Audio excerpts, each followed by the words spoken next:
Information है 14 August 2024 को हरियाणा के मुख्यमंत्री श्री नायब सिंह साय ने एक अध्यादेश जारी कर दिया था, लेकिन उसमें अब 58 साल तक की जॉब सुरक्षित पर एक पक्का कानून बन चुका है। हरियाणा एक नया लेटर। जी हाँ दोस्तों, अगर आप हरियाणा कौशल रोजगार निगम में लगे हुए हो, कच्चे कर्मचारी हो, अडोब बेस पर, डीसी रेट, पार्ट टाइम या अन्य किसी भी प्रकार की आउटसोर्सिंग पॉलिसी पार्ट 1 पार्ट 2 में लगे हुए, तो बहुत बड़ा धमाका। हरियाणा एक नया लेटर जारी हो चुका है। 2 अलग अलग लेटर जारी हो चुके हैं। जी हाँ दोस्तों, लेकिन अब आपके मन में एक क्वेश्चन है, सर 58 साल तक तो हमारी जॉब सुरक्षित हो चुकी है, लेकिन हमारी सैलरी में कितनी बार बढ़ोतरी होगी, हमारा टीए डीए उसका हमें क्या बेनिफिट मिलेगा। जी हाँ दोस्तों, आज की वीडियो में आपको बिल्कुल डिटेल के साथ और स्टेप बाय स्टेप आपके सभी डाउट क्लियर करने वाला हूँ। सबसे पहले तो मैं आपको यहाँ से लेटर दिखाने वाला हूँ। यहाँ ये देखिए दोस्तों, यहाँ पर Haryana government law and legislative department, यहाँ दिसंबर 6 2024 का ये नोटिफिकेशन था।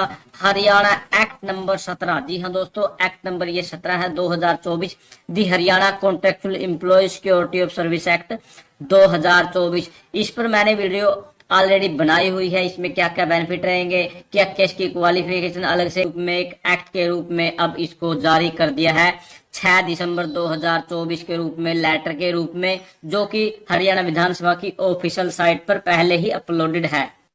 इसके अंदर क्या दिया गया है, नंबर 1 पर the act may be called as Haryana contractual employee security of service act. उसके बाद number 2, it shall be deemed to have come into force with effect from 14 August 2024। It shall extend to the state of Haryana.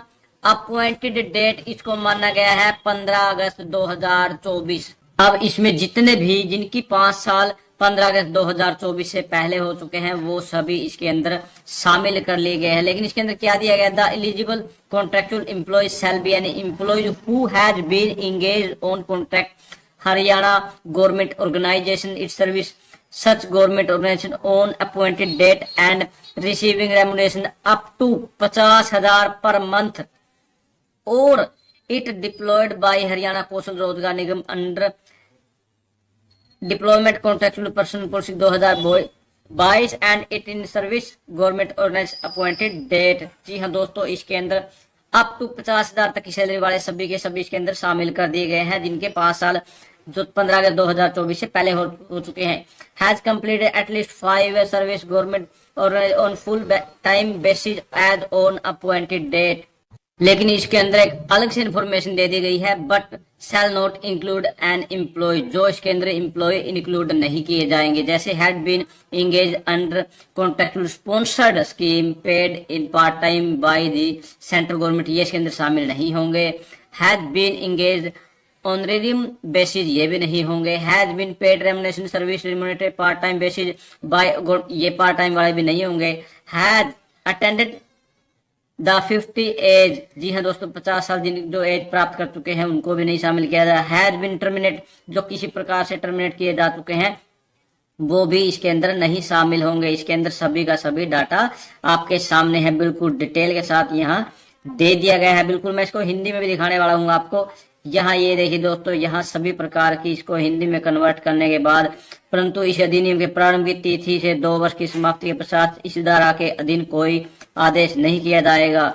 यहाँ सभी के सभी देखिए दोस्तों, यहाँ ये देखिए दोस्तों, सभी का सभी आपकी स्क्रीन पर है। समेकित मासिक प्रश्न में प्रत्येक वर्ष 1 जनवरी और 1 जुलाई से महंगाई भत्ते में वृद्धि के अनुरूप वृद्धि की जाएगी। जी हाँ दोस्तों, यानी कि साल में इसमें 1 जनवरी में और 1 यहाँ पर जुलाई में इसके मासिक महंगाई भत्ते में भी इसके वृद्धि की जाएगी। सरकार इस दिन में लागू तारीख से प्रथम वर्ष की समाप्ति तथा उसके पश्चात प्रत्येक वर्ष समेकित मासिक परिश्रम में वेतन साल में, यहाँ ये देखिए दोस्तों, Haryana contractual employ security of service ordinance 2024 appropriate authority, यहाँ ये शिक्षा विभाग की तरफ से दे दिया गया है। यहाँ क्या बोला गया है, विशंकित मामले में मुख्य सचिव हरियाणा मानव संसाधन विभाग यह संख्या मेमो नंबर दे दिया गया है कि प्रतिवेद कर अनुरोध है कि संलग्न परफॉर्मा अनुसार अपने स्तर पर कमेटी गठित करते हुए, जी हाँ दोस्तों, अपने स्तर पर एक कमेटी गठित करनी है। सभी लाइब्रेरी स्टाफ, मुख्य स्टाफ, लाइब्रेरी अटेंडेंट, रेस्टोरेंट,